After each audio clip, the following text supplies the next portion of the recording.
उत्तर प्रदेश की सियासत में एक बड़ी हलचल देखने को मिली है। समाजवादी पार्टी के दिग्गज नेता आजम खान करीब 23 महीने बाद सीतापुर जेल से रिहा हो गए। बाहर आते ही उनका वही पुराना शायराना अंदाज लौट आया है। उन्होंने कहा, पत्ता पत्ता बूटा बूटा हाल हमारा जाने कौन। किस तरह से गुजरी और क्या कुछ इन दिनों में महसूस किया। पत्ता पत्ता बूटा बूटा हाल हमारा जाने है। यानी दर्द भी जाहिर किया और अपने अंदाज में लोगों को मुस्कुराने पर भी मजबूर कर दिया। सीतापुर जेल के बाहर समर्थकों की भारी भीड़ थी। गाड़ियों का लंबा काफिला, नारेबाजी और माहौल बिल्कुल चुनावी जैसा लग रहा था। आजम बेटे के साथ कार में बैठे और सीधे रामपुर के लिए रवाना हो गए। लोगों में जोश साफ दिख रहा था। हालांकि तस्वीर इतनी आसान नहीं है। आजम पर अभी भी 70 से ज़्यादा मुकदमे चल रहे हैं। कुछ में सज़ा मिल चुकी है और कई केस अभी अदालत में लंबित हैं। खुद आजम ने कहा कि फिलहाल उनका ध्यान सेहत और इलाज पर है। राजनीति के बारे में वो बाद में सोचेंगे, पहले वो सेहत पर ध्यान देंगे। क्या अखिलेश यादव से किसी तरह से कोई बात हो पाई आपकी? जेल से बात नहीं हो पाती है। तो अब सियासत में किस तरह से आजम खान आएंगे? अभी तो इलाज करेंगे, अपना सेहत ठीक करेंगे, उसके बाद सोचेंगे क्या करना है। आजम की रिहाई के बाद सपा के अध्यक्ष अखिलेश यादव ने इसे न्याय और सामाजिक की जीत बताया। उन्होंने साफ कहा कि अगर सपा की सरकार बनी तो आजम पर दर्ज सभी फर्जी मुकदमे वापस ले लिए जाएंगे।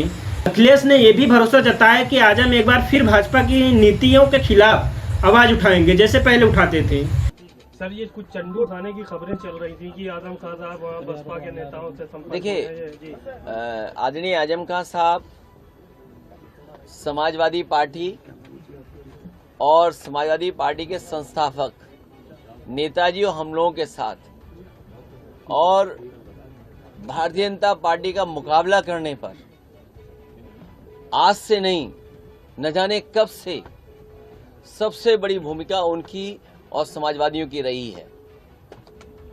और आज तो इतना खुशी का ये भी समय है कि जब आज मैं इन लोगों से मिल रहा हूँ, जहाँ एक पुरानी जगह पहुँचे हैं, वहीं पर उन्हें भी आज ही न्याय मिला है।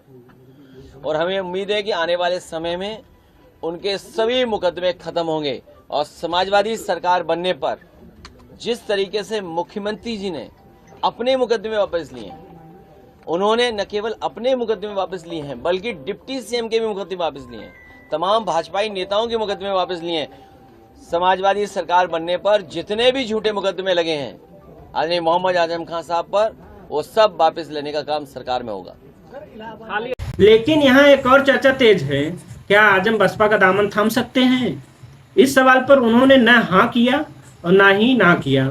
यानी बस इतना कहा कि अटकलें लगाने वाले ही इस पर बता सकते हैं कि मैं क्या निर्णय ले सकता हूं, क्योंकि सूत्रों से जो खबर आती है उसमें कुछ सच्चाई होती है। यानी दरवाजा खुला भी है और बंद भी है।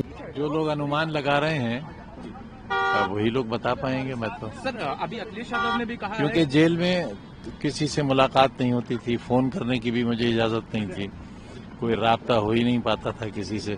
तो 2 साल ये और 3 साल पहले 5 साल तो मैं बिल्कुल आउट ऑफ टच रहा, जानता ही नहीं बाहर की दुनिया है क्या। काफी कठिन समय आपके साथ, क्योंकि जिस तरह से आपको अलग बिल्कुल रखा गया, कट ऑफ किया गया, क्या लगता है ये पॉलिटिकल वेंडेटा था, एक बदले की राजनीति थी जिसके चलते? नहीं, देखिए, बदला तो वहाँ होता है जहाँ मैंने किसी के साथ बुरा किया हो। मैंने तो दुश्मनों के साथ भी बहुत अच्छा सलूक किया। पूरी सरकार में कोई ये कह ही नहीं सकते कि मेरे कलम से किसी के साथ नाइंसाफी हुई हो। सर, अभी अखिलेश यादव ने कहा कि आपके ऊपर जो भी मुकदमे सरकार बनते ही सब वापस लिए जाएंगे, आपको स्वागत कर रहे हैं। अभी लखनऊ में उन्होंने कहा। मैं क्या कह सकता हूँ, उन्होंने कहा है तो।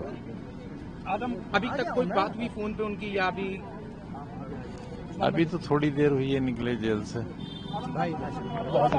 भाजपा नेता का कहना है कि न तो उन्होंने आजम को जेल भिजवाया और न ही छुड़वाया। ये सब कानूनी मामला था।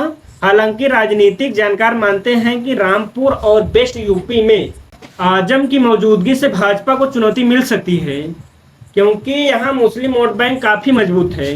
रामपुर में मुस्लिम आबादी लगभग 50% है, यानी 50% में सिर्फ और सिर्फ मुस्लिम है, 50% में बाकी सब कास्ट हैं।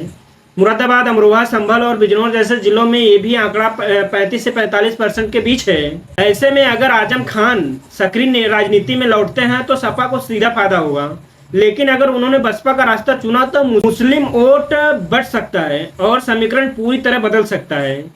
तो कुल मिलाकर आजम खान की रिहाई से समाजवादी पार्टी को राहत मिली है। बसपा को उम्मीद की एक खिड़की खुली दिख रही है और भाजपा को ध्रुवीकरण का मुद्दा हाथ लग गया है। अब सबसे बड़ा सवाल यह है, आजम खान आने वाले वक्त में कितने एक्टिव होंगे? क्या वो सिर्फ प्रतीकात्मक मुस्लिम नेता रहेंगे या फिर अखिलेश यादव के साथ मिलकर जमीन पर भाजपा को कड़ी टक्कर देंगे? यूपी की सियासत का अगला अध्याय आजम के अगले कदम पर ही टिका हुआ है। अब आजम खान जिस डायरेक्शन में जाएंगे, यूपी की सियासत उसी डायरेक्शन में मुड़ेगी। अब देखना यह है कि आजम खान किस डायरेक्शन में जाते हैं। तो अभी के लिए इतना ही।